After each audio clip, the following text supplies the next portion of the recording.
this government, we don't know what they're doing from day to day, and they don't know what they're doing from day to day. They're not proactive. They haven't been proactive, and because of that, we've ended up in scenarios where if they would have been proactive, we could have avoided a lot of expenses and pain for Canadians, but they're just not that type of government. From coast to coast to coast. These are our stories. History, culture, politics, and more. This is the VCalla Show. Hello everyone, and welcome back to the VCalla Show. I'm Vincenzo, Calla, creator of VCalla Productions. Today I'm excited to be here with MP Hoback, Member of Parliament for Prince Albert, Saskatchewan. Thank you, MP Hoback, for your time, and thanks for having me in your office today. Well, Vincenzo, welcome to my office. It's great to have you here. It's great to speak with you today. I wanted to, we just came off of an election, and I've been doing these interviews for a few years now, and I wanted to come in to meet with some MPs and just discuss, what a bit about yourself, what you heard in the election, and what you're going to be working on over the next few years in this parliament. So thanks for joining me today, and I just wanted to, like I always start, I always like to ask if you can give me a bit about yourself, your background, and how you got your start in politics. Well, that's a long story. I've never been an overly political person. Never, I was younger, I wasn't involved in a political party by any means. I probably ended up in politics by accident as much as anything. I used to work for Casey Holland, or Flexico, Casey Holland, marketing manager with them. And then I went back to the farm. And when I went back to the farm, I got involved with a group called West Canada Wheat Growers. And at that point in time, we were trying to get rid of the marketing board called the Canadian Wheat Board, so farmers could have the freedom to market their grain as they saw fit. Ended up doing a WTO symposium with former MP David Anderson from Swift Current, and we became friends. And in 2006, he asked me to come down and work for him as his PSA and under Chuck Straw as the Minister of Agriculture in the Harper government. I was still farming back in Saskatchewan at that time, so I was flying back and forth to put the crop in and take the crop off and stuff like that. And on one of the trips, I ran into Brian Fitzpatrick, the member that had the riding before me. And we hit it off, and he thought he didn't realize I lived in his riding. And anyways, unbeknown to me, he was thinking of retiring. So he had made the suggestion to the party to talk to me about running. So one thing led to another, so I went from being a staffer to all of a sudden being asked to consider running for the nomination, which I did, and we sold I think 3,000 memberships or something like that, and won the nomination. And then I've been here now 17 years. So 17 years. So this was the 2008 election, was your That's first? correct. Okay, and how many elections have you won since then? 5, I believe it is. 5. Okay, wow. Well, congratulations, and thank you for telling your story. And I want to talk about the most recent election. Because the people I'm interviewing, I want to talk about, what have you heard at the doors? You've spent a number of months at the doors listening to what people have had to say, and the last 3 elections have all been contentious. So what did you hear in the doors? It's not at the doors during the election. We do a lot of things like pastoral clinics and activities within the riding, so we're always consistently talking to people. And I think the big thing is they want to change. They were dissatisfied with the Liberal government, very dissatisfied with Justin Trudeau being Prime Minister and his policies and failures. They wanted to see a change where we could see some growth in Canada, some opportunity. Affordability was a big issue. Crime is a huge issue. So they wanted to see some common sense ideas, and they liked the ideas that we were putting forward through Pierre Poilievre and the Conservative platform. So that's what they were looking for, and that's what they really wanted to see. So they were very, very heartbroken and disappointed when we didn't have success in winning this last election. And sort of, if I'm going to, I just want to go off of that a little bit, and we'll talk about what you want to bring forward in this new parliament and what you want to work on. But just in that sort of sense, what we see happen in Saskatchewan, Alberta, even what happened in British Columbia was overwhelmingly different than what happened in Ontario and Quebec, which sort of led the direction to the Liberal government. So when it comes to these overly conservative areas that have expressed their utmost support for Pierre Poilievre, when it comes to this new parliament, how do you, in representing your constituents, how do you plan on bringing forward those voices, especially as part of a strong opposition? You have a really strong opposition. Very strong opposition. Yeah. We have members from right all across Canada. Yeah. We're probably the party that's best represented right across Canada, with members from every province, pretty well every region, from every diaspora too. So, we've got a strong caucus, and we work together at caucus to look at ways and ideas and how to bring forward conservative policies. And these are policies that we've agreed upon at either policy convention, things we campaigned on. So we'll bring those forward policies forward. The leader has said that in issues, for example, like tax cuts and stuff like that, we'll work with this government to get benefits for Canadians, of course. But when they're letting Canadians down, we'll definitely hold their feet to the fire. Our role is to oppose. So we will definitely do that and make sure that we get the best legislation we can out of Ottawa. But the other parts of the job is in the riding. It's dealing with individuals that are having problems with Revenue Canada, immigration, old age security. Those sometimes are even more rewarding when a senior has been having trouble getting their old age security check, and we can go in and help navigate the weeds and the bureaucracy to get the positive result. When that senior comes and gives you a hug and says, "Thank you so much, I can actually afford to buy the favorite cookies I couldn't afford to buy before," things like that, that tugs at the heartstrings. That really is what the job is all about. Ottawa is important, don't get me wrong, but it's equally as important as when people need your help, you're there to help them. And I've got a great team to do that. So it's not just me, it's my entire team. Well, and that's what I'd like to always do in my interviews. I like to sort of focus on, one segment on Ottawa and one segment on the riding. And I've been doing that for a number of years. And that's why I want to talk now a bit about the riding specifically. So I want to talk a bit about, the representation of the riding and then what you've been able to accomplish in the past 17 years. So first of all, what's your favorite part about serving Prince Albert and the people of Prince Albert and being their representative? It's I've been there 17 years. This last election, we had 72% of the votes. Our plurality's been going up. So obviously we're doing something right, or my team's doing something right. It's not just me, it's a team. Mm-hmm. And I think people have to realize that. I have great office staff, Cindy and Sarah in the riding. So when somebody comes in, a Phoenix Bay issue, Sarah can tackle that very quickly. A lot of times I don't even hear about it. She just gets it handled. Same with Cindy. So that's having good, competent people in the riding helps for sure. And then the support here in Ottawa. So if we do have to come back to Ottawa with a unique situation, a unique problem, that's where Richard gets involved. And we have to go to the minister's office directly or a combination thereof. We know who to talk to and how to get results to get to achieve the goals that the individual needs to, basically the outcome the individual needs. So it's a combination of working together, and we've had very good success in doing that. So I think that showed up in the election results as well. Absolutely. And over the past 17 years, you've served in government, you served in opposition. And maybe there's sort of two things, or maybe there's a few things, but I want to ask you, I'll tackle first from maybe the Harper years. What was your favorite is there anything that stands out from those years, either an achievement or something that you did that stands out in that government? The reason I brought me here was getting rid of the Canadian Wheat Board, and we managed to accomplish that in 2008, I believe, if I remember right. So that was one of the main reasons why I got involved in politics, was to see some good ag policy. I still remember Harper in caucus. He was a very funny in caucus. He had a way of explaining things very much like Pierre Poilievre does. Without betraying caucus President John, we'll talk about content, just maybe talk about, the way they explain issues. And so they're so good at doing that. They're so good at putting it at a level where everybody in caucus understands it. I like the personalities around the room. To say there's one thing or two things, there's a combination of a lot of things. One of the unique situations that an MP has is they have access to so many individually smart people right across Canada. So if you get a question on the economy, you can phone up some of the big economists in the banks or at some of the universities, and they'll take your call and they'll give you advice. You have questions about in the steel sector, you can phone up Steel Association or some of the steel companies, and they'll sit down and give you the time to explain to you how they see things. So those conversations, you learn so much, and it's just a job where you continue to keep learning and expand that breadth of knowledge, and I really enjoy that part of the job too.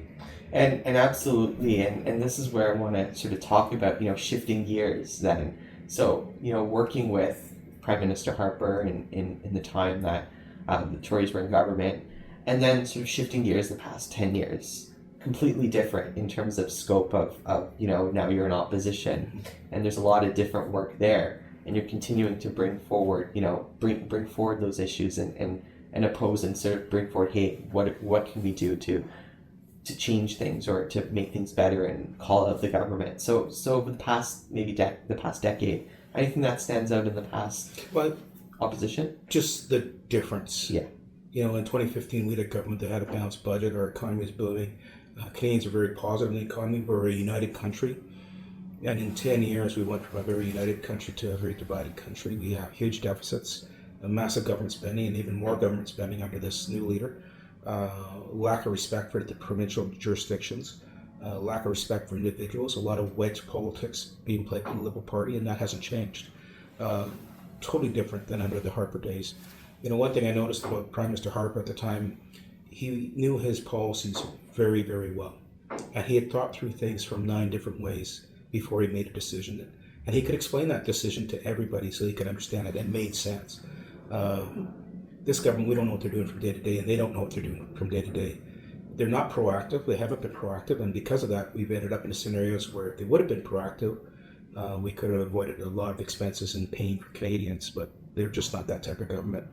So, you know, even though they have a new Prime Minister now, it'll be interesting to see if he can actually achieve what he says he's going to achieve. He's laid out a lot of ambitious agendas, but now he has to actually complete them, and we'll see how he does it.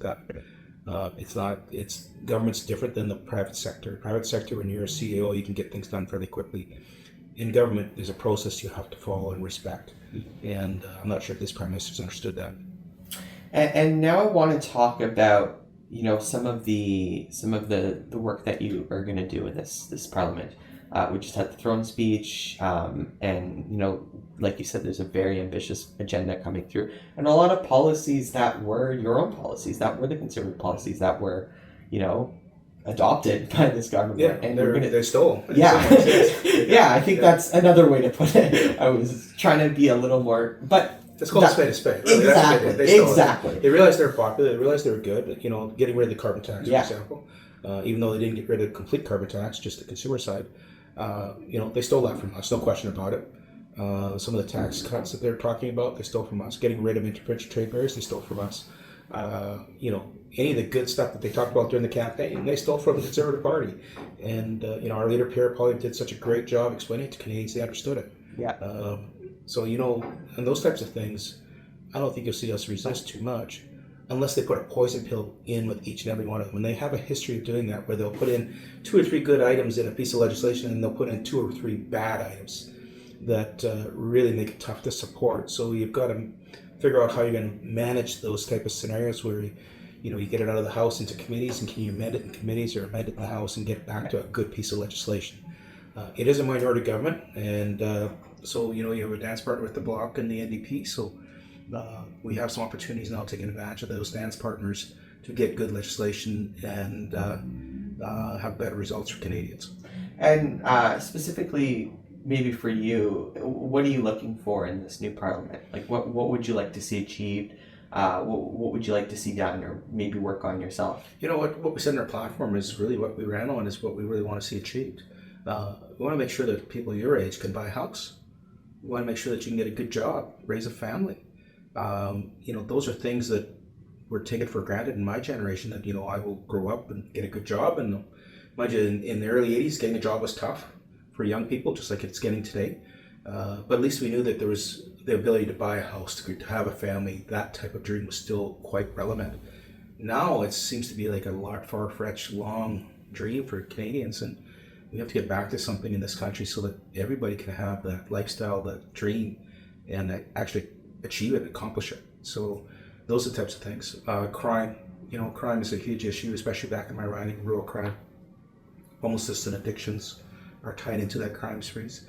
So can we put forward policies that will actually address those issues, that'll keep people safe in their communities? You know, those are types of things that are important to Canadians, and we'll be highlighting for sure, amongst a variety of other things. So yeah, there's lots to do.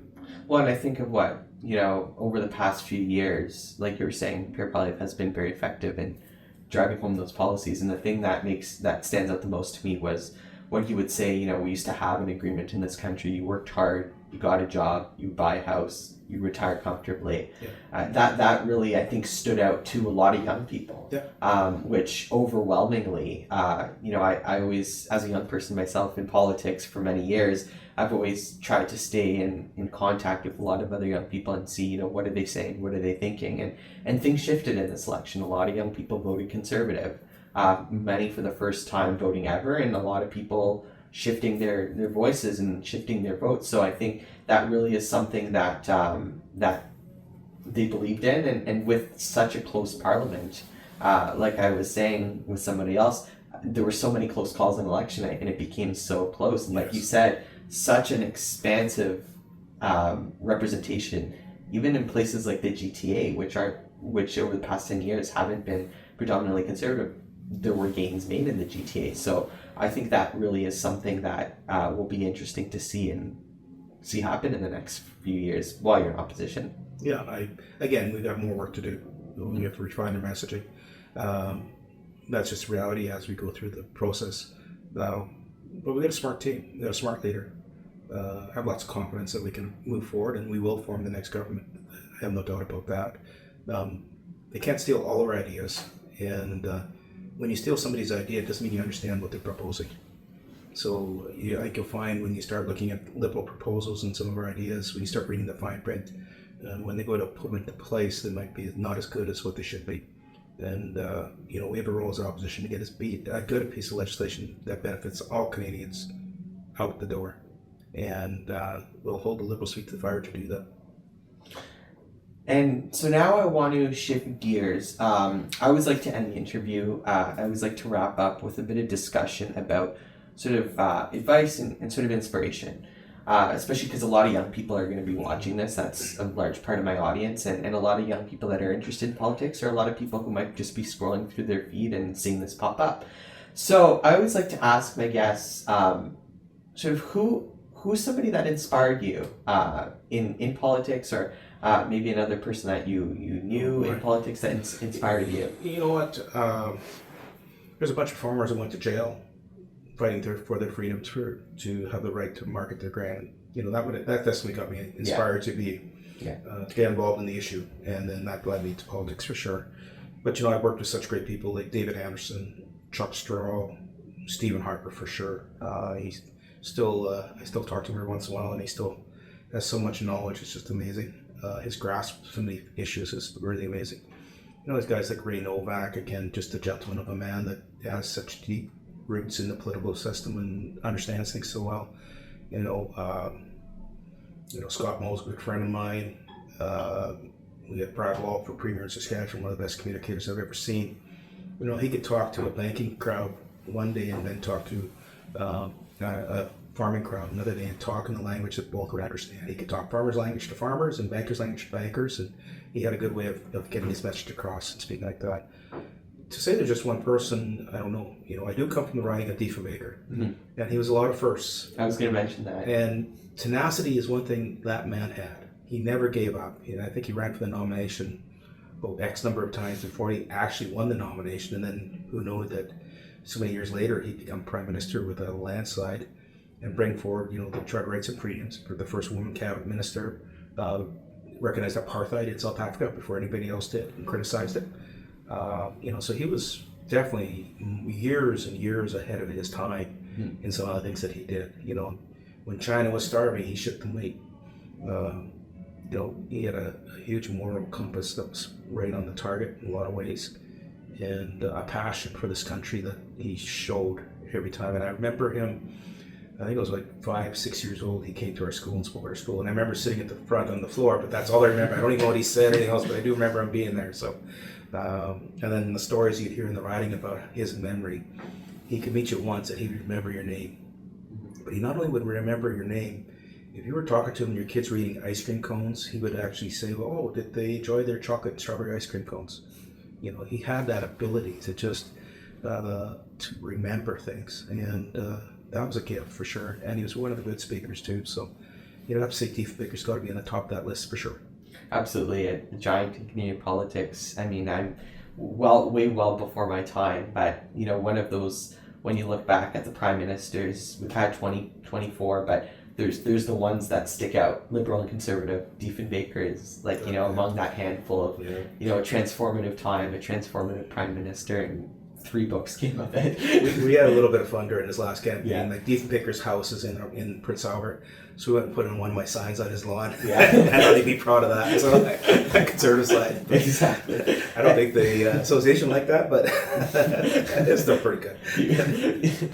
If he was alive and he was living there, he'd have a sign. He'd have a on his sign. lawn. So there you go. And so finally, I always like to end off on a bit of advice. I always like to ask for a bit of advice to young people or just in general to people who might be watching the show. You know, whether it's politics or business, if you enjoy going to work, if you enjoy what you're doing, you're in the right field. The money seems to follow what you enjoy. So that's the first thing, is find something you enjoy doing, where you get to go to work every day and you're happy and you feel like you're contributing and you're satisfied with the type of work you're doing. Volunteer. Give back to your community. I have met more contacts and more friends and people through different volunteering mechanisms where I didn't get paid a dime, but you know, end of my career, they were the ones that give you the advice or the path forward that allowed me to get to where I am today.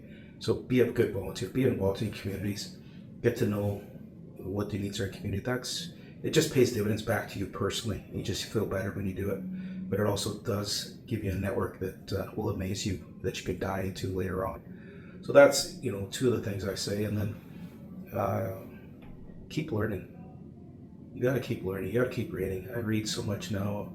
If you'd have told me in grade 11, I was one of these guys where I hated to read and English was my worst subject, that I'd be reading this much today, I would have laughed at you. But we read a lot here. We do a lot of research and a lot of articles and stuff like that. We're always reading something and learning something. So we're always learning. So get into that mindset and take care of your health. Well, thank you. I really appreciate, you know, the piece of advice. I thank you for joining me today. That's sort of all I have for questions. I really thank you for having me here. And I always like to end off my show with my guest last word. If there's anything else that you want to mention, or just, you know, the last word goes to you. Oh, that's dangerous, letting a politician have the last word. It's like letting the idiot, you know, speak out before lunch. You don't do that. You know, Canada's a great country. It's amazing. When you travel abroad and you go to other countries and you appreciate what they have to offer to their citizens, and then you come home and see how good we have it here. Yeah, we have our challenges and we can make things better, and we need to make things better, and we keep striving for things to be better. But boy, we are blessed people, and we're lucky to live where we live. And I thank God every day that I'm lucky to have the job I have. He's blessed me and my family. And, you know, I just hope that I can pay back the blessings I receive back into my community. So, you know, we're never sure what that's going to look like, but somehow it has a way of working itself out. So I guess that's what I'd leave you with, is just be proud of where you come from. Be proud of this country.